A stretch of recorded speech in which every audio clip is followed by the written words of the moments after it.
Direction Lille maintenant, qui accueille Caen. Lille qui a l'ambition, je suppose, Thierry David et Patrice Berg, de faire fructifier sa victoire acquise à Lens en match en retard cette semaine. En tout cas, j'ai le sentiment que la pression désormais, elle est côté Canet. Bonsoir messieurs. Bonsoir à tous les trois. Effectivement, faire fructifier cette belle victoire à Bollaert, ce qui n'était plus arrivé depuis 7 ans. Au passage, il faut le signaler, ça a vraiment regonflé le moral des troupes lilloises. Patrice Berg, Lille qui du coup va être libéré face à Caen. Caen qui peut s'attendre au pire face à des Lillois qui du coup sont libérés. Oui, je crois que ce match à Lens était un match très très important, notamment après un match nul un petit peu médiocre à Valenciennes et médiocre dans le jeu. Donc effectivement, on peut s'attendre ce soir à un LOSC qui voudra un petit peu bénéficier de cet effet du match de Lens. On découvre la composition. Là, c'est rien que du traditionnel. On notera le retour de Greg Taforo qui était blessé depuis un petit moment, formé à Caen, le capitaine du LOSC. Lille qui va retrouver son trio de milieu défensif, puisque Mavouba ne jouait pas à Lens, il n'était pas qualifié. Et puis toujours une pointe en attaque côté Claude Puel, Patrice. Oui, du très classique avec effectivement ce milieu à 3 qui avait bien marché ici, et puis avec donc cette rentrée de Mavouba et puis Miralas devant, effectivement un grand classique. Alors Eric nous disait que côté Canet, on peut craindre le pire parce que Caen fait partie des équipes qui n'ont pas gagné le moindre match en 2008. Ça va pas très fort du côté de Caen. On va découvrir la composition si vous le voulez bien tout de suite, avec déjà une première surprise. Pas vraiment, c'est l'absence de Vincent Planté, le régional de l'étape. Il est malade, il est remplacé par Benoît Costil. Et puis un nouveau schéma de jeu côté Canet aussi, Patrice. Oui, beaucoup de changements et puis une organisation effectivement qui est un peu différente de ce que fait Caen habituellement.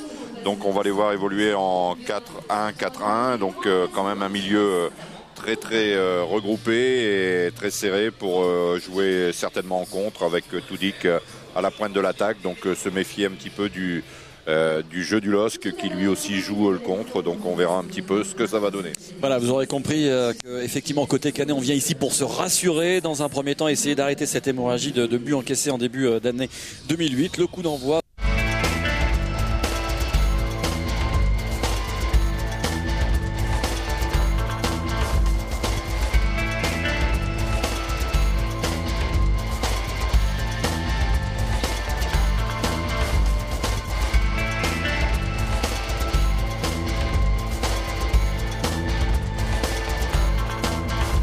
On va essayer de se faire constater.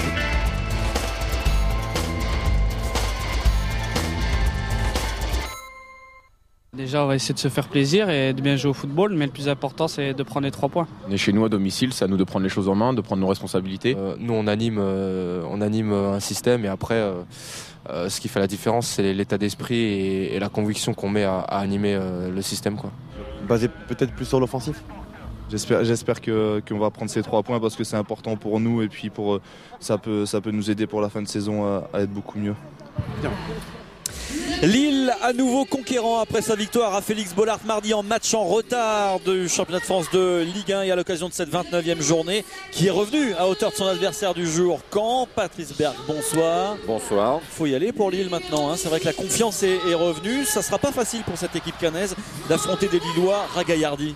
Non, je pense que Lille avait besoin de cette victoire pour justement prendre un peu d'air et remonter un petit peu au classement. Donc après ce bon résultat, il est important pour eux parce que pour l'instant rien n'est fait. Il est important pour eux de confirmer par une victoire ici à Joris, à Villeneuve-d'Ascq. Ah oui, Joris c'est fini. C'est l'ancien. C'est fini Joris. Allez, avant de rentrer plus en détail dans cette rencontre, si vous le voulez bien Patrice, on va découvrir le tableau de cette 29e journée avec Lyon. C'est fait en fin d'après-midi, qui est allé s'imposer 3-0 sur la pelouse de Louis II à Monaco. Et puis l'ensemble des autres rencontres de cette 29e journée ou presque, avec 2 matchs à jouer demain: Bordeaux-Strasbourg 18h Canal Plus Sport et 20h55 sur Canal Lens-Marseille, le gros match de cette 29e journée. Le classement de cette Ligue 1 après 28 journées, on va le découvrir ensemble si vous le voulez bien, avec Lyon qui continue de faire largement la course en tête, qui a repris un petit peu ses aises devant Bordeaux avec ce match gagné tout à l'heure à Louis II. Et puis nous on va tourner la page pour trouver trace de nos 2 équipes du jour. 11e et 13e, mais avec le même nombre de points, 36. On trouve Lille et Caen, mais qui connaissent finalement 2 trajectoires inverses, puisqu'on se souvient qu'au 22 décembre, Caen était 4e, Lille était 17e, Patrice.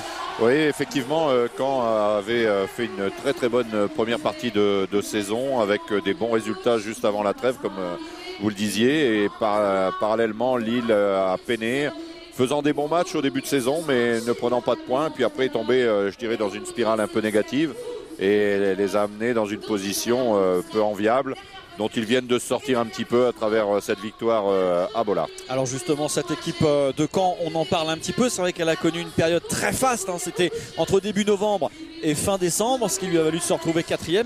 Mais à part ça finalement, eh bien, on va dire qu'ils ont bien fait de les prendre à ce moment-là, les points, parce que depuis, ça a été difficile. C'est une des deux équipes qui n'a pas gagné le moindre match en 2008. Si vous le voulez bien, on va découvrir tout de suite la composition de cette équipe cannaise pour voir quelques petites surprises, à commencer par l'absence de son gardien Planté, qui est un petit peu le régional de l'étape, qui sera remplacé par Costil, et puis un nouveau système de jeu, Patrice. Oui, Vincent Costil, bon gardien, Benoît Costil, pardon, qui est bon gardien, qui fait partie de l'équipe qui a été championne d'Europe avec Hatem Ben Arfa et Karim Benzema, et une équipe qui va se présenter en 4-1-4-1, donc deux lignes de 4, Sub, Sorbon, Svensson, le maître derrière, le cadre juste devant la défense. Ensuite, une ligne de 4 de droite à gauche avec Gouffran, Proman, Nivet et Luchant. Et bien sûr, Toudic, seul attaquant en pointe. Donc un système un peu basé sur grosse récupération et du contre. Alors ça, c'est une équipe pour venir prendre un point, ou en tout cas pour faire de la résistance face à une équipe de Lille, on le disait, qui est retrouvée au moment où les remplaçants lillois font leur apparition sur la pelouse de Villeneuve d'Ascq, avec beaucoup de tifos, beaucoup d'encouragement. Et dans cette équipe de Lille, on va retrouver Rio Mavouba, qui n'était pas là mardi parce qu'il n'était pas qualifié pour ce match face à Lens. Ça va permettre à Claude Puel de reconstituer son fameux trio défensif. On va, avant de découvrir la composition lilloise, retrouver Philippe Lefebvre, qui est aux côtés d'un Canet. Salut. Ouais, avec Rénal Lemaitre. Bonsoir messieurs. Rénal, quand on voit la composition d'équipe alignée par Franck Dumas, ce match, vous êtes venu pour le gagner ou pour pas le perdre? Bon, on est venu pour prendre les 3 points, ça c'est sûr, parce que quand on joue un match, on joue pour prendre les 3 points. Maintenant, c'est vrai que notre objectif, c'est pas prendre de buts et mettre un peu plus de folie que face à Lorient. Donc voilà, maintenant on sait que Lille, c'est une très bonne équipe et que dans les duels, c'est assez costaud. Donc c'est pour ça qu'il faut rentrer dans le match dès le début. Pourtant, c'est pas l'idéal pour venir prendre des points ici. Hein. J'ai pas entendu. C'est peut-être pas l'idéal pour venir prendre des points. Bah, c'est pas l'idéal. Je veux dire, dans la fin de saison, tous les matchs sont difficiles et aucun match va être facile. Donc c'est pour ça on va s'arracher et on va essayer de prendre le maximum de points. Avec cette spirale négative, il y a une prise de conscience collective? Oui, il y a une prise de conscience et on l'a vu face à Lorient. C'est pour ça qu'on va essayer de continuer notre petit bonhomme de chemin. Merci beaucoup, bon match. Allez, c'est